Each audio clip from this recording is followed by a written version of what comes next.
Hey indie game fans, I'm really excited to share today's sponsor with you since Teleport by Unlimited Fly Games is fantastic and holds a tremendous amount of potential. This is a roguelite platformer in the vein of Rogue Legacy, but with a stunning hand-drawn art style which is so beautiful to look at.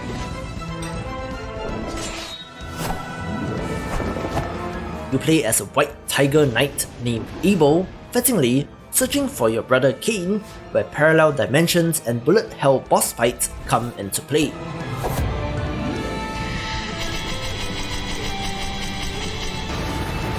This controls and plays like Hollow Knight, but with the structure of something like Dead Cells, with item shards and runes being the meta progression elements. It is in Steam Early Access and already has 7 bosses and some story chapters, but is not yet complete, but already pretty good and highly recommended.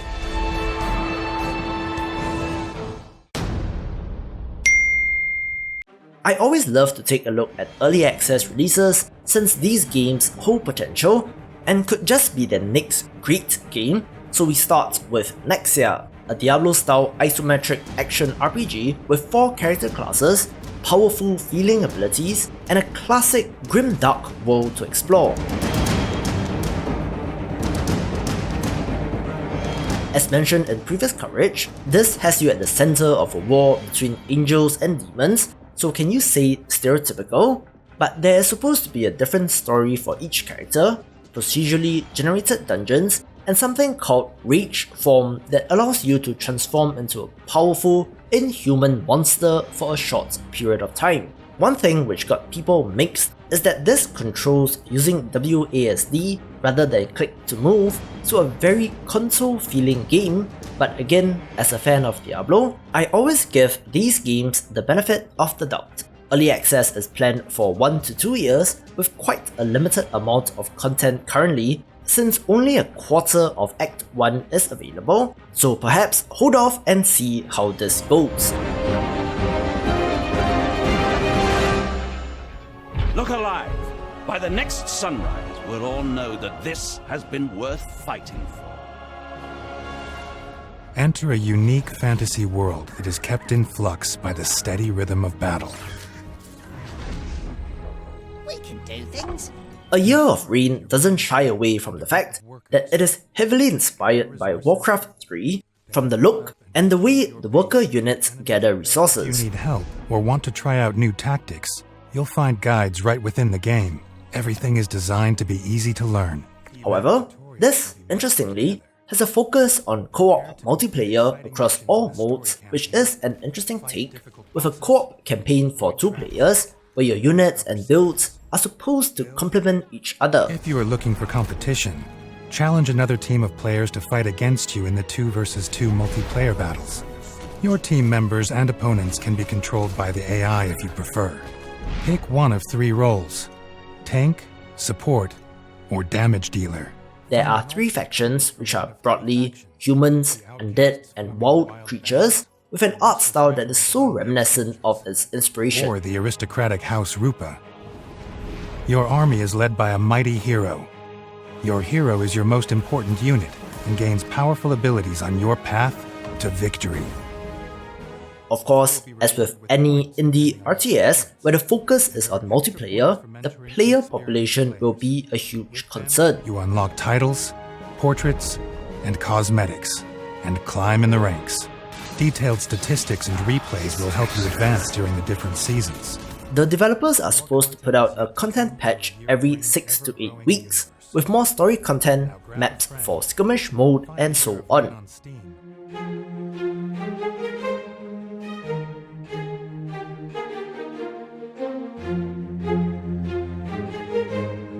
Continuing the trend of roguelite card games in 2019, Deep in the Forest is another Slay the Spire inspired title, but with a cutesy art style, where our protagonist has been wrongly accused by the Mad King and must find a way to clear his name and to stop the reign of madness.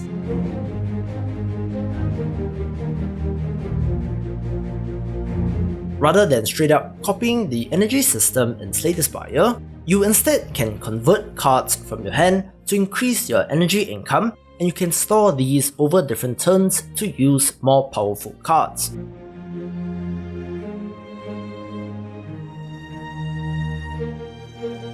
There are currently 3 out of 5 campaign areas, but pretty decent thus far. Over the next 6 months or so, more cards, items and enemies are to be added, and so far the developers have been keeping a weekly update schedule with small incremental changes, so looking good and could develop into something interesting.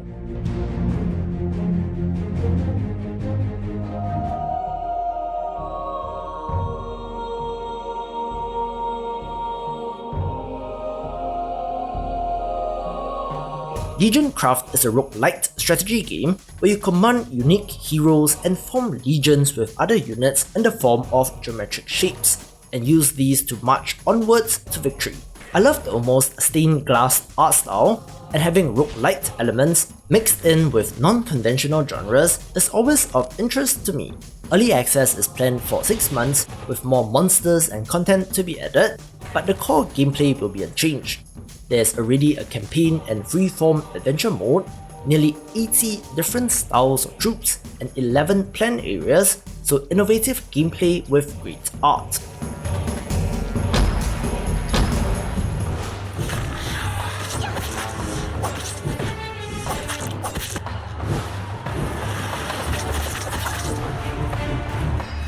Devil Slayer Raksasi is a top-down roguelite action game with Souls-like inspiration, so combat is a lot more deliberate, with a focus on dodging and countering. Mastering your attack range is critical, and this has an awesome art style as well.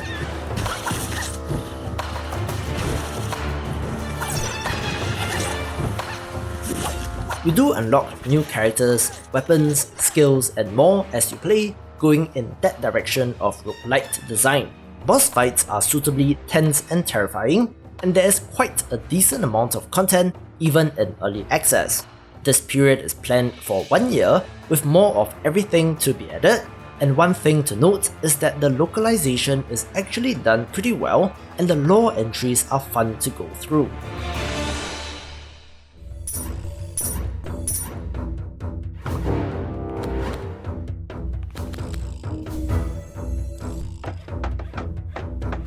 One of the surprise hits of the month was Retropolis, a side-scrolling action strategy game with deck building elements, so think Kingdom but with Slay the Spire-like combat in real time, and you get the idea.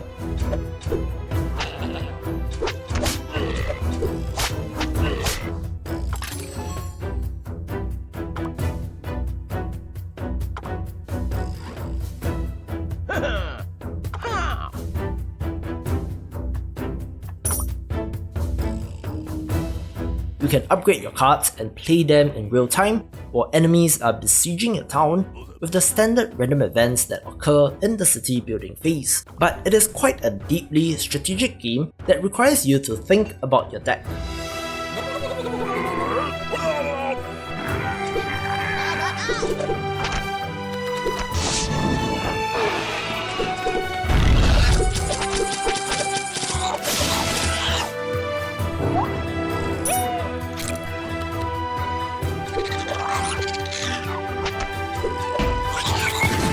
Be prepared to fail, but the randomized elements in each game give each run a different feel.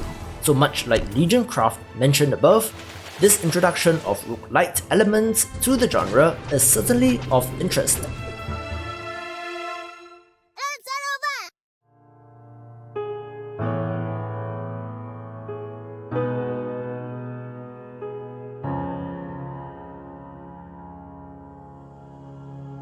As mentioned in yesterday's video, the Kuma is a cult classic Korean survival horror game series, and the Kuma 2 Vicious Sisters is the sequel.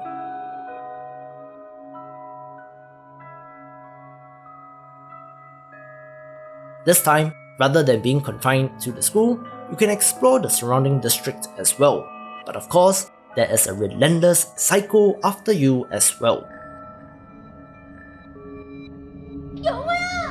Disturbing imagery combined with great art does show the polish of this title as you scavenge for resources, unlock tools and upgrades, and hide and hold your breath.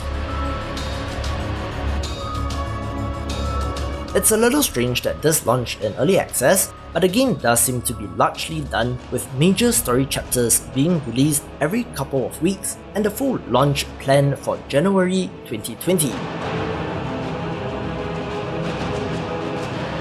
Reasons given mainly refer to player feedback as being the most important element, but based on the history of the developer, I expect this to turn out pretty well.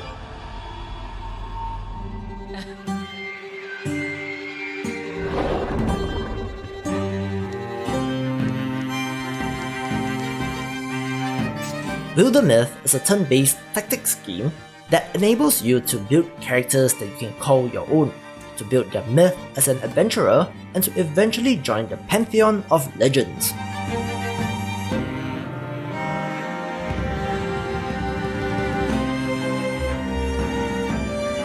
Much like the tabletop RPGs that inspired this title, it allows for the creation of unique stories and experiences that you can share, formed around main campaign storylines, of which there are 6 planned for.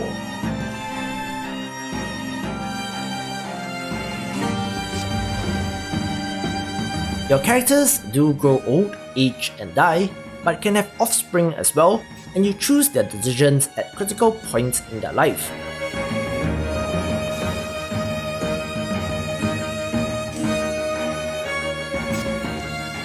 Procedural generation and permadeath does provide quite a bit of replayability, and a solid tactics foundation anchors it all.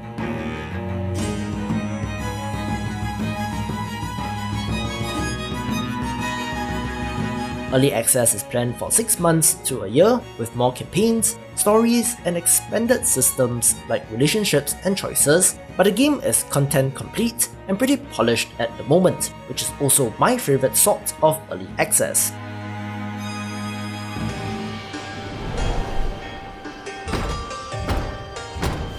Come in, come in. I'm looking for an intrepid fool, soul, to retrieve a few artifacts from the likes of sozzled barbarians and new-cattled snotwolves.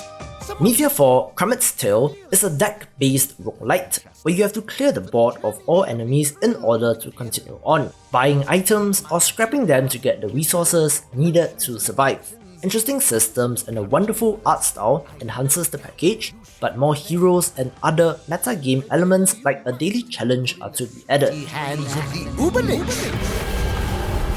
Our green glowing world is dying.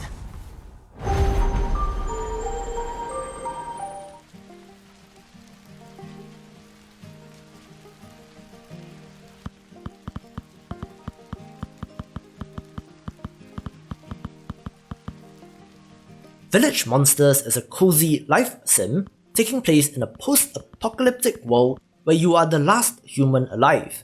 There are a bunch of monsters as townsfolk that you can befriend, as well as your expected fishing and farming elements.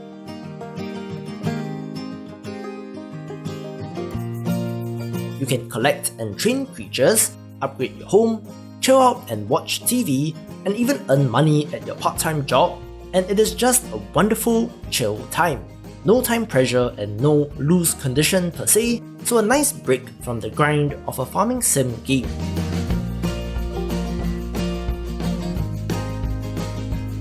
I do like the look of the game, which seems pretty basic but it works.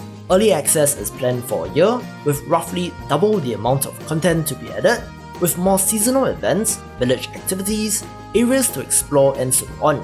There are currently 30 plus villages with hundreds of unique lines of dialogue, as well as your activities mentioned above, so the one word that comes to mind when I think of this is pleasant, taking the #1 spot. If you enjoyed the video, be sure to like, share and subscribe, check out the recommended playlist or the best pick for you, and I will see you after the jump.